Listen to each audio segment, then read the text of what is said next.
अंग्रेजी हुकूमत ने हिंदुस्तान को निचोड़ने में कोई कमी नहीं रखी, क्योंकि उनका लक्ष्य केवल मुनाफा कमाना था। लेकिन आजादी के बाद कांग्रेस सरकार मुनाफे के सिद्धांत पर नहीं चल सकती थी, क्योंकि कांग्रेस का लक्ष्य देश की संपत्ति बनाना था, अपने देशवासियों को आजादी का एहसास करवाना था। We say that our aim is a socialist pattern of society, something which affects the whole community, helps all the people in the country to raise their level of living.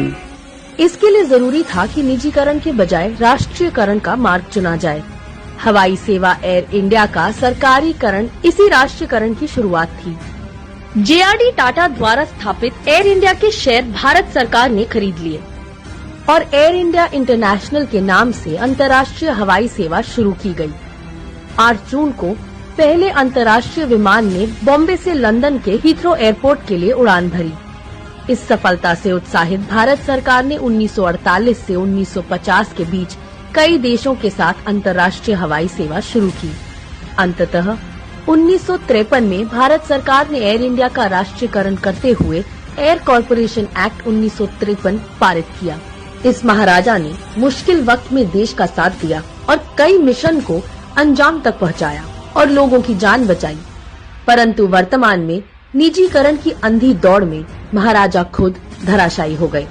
मेहनत से खड़ी की गई देश की संपत्ति को कौड़ियों के दाम बिकते देखकर निराशा होती है, क्योंकि आज मुनाफा ही मौजूदा सत्ता का मूल उद्देश्य बन गया है।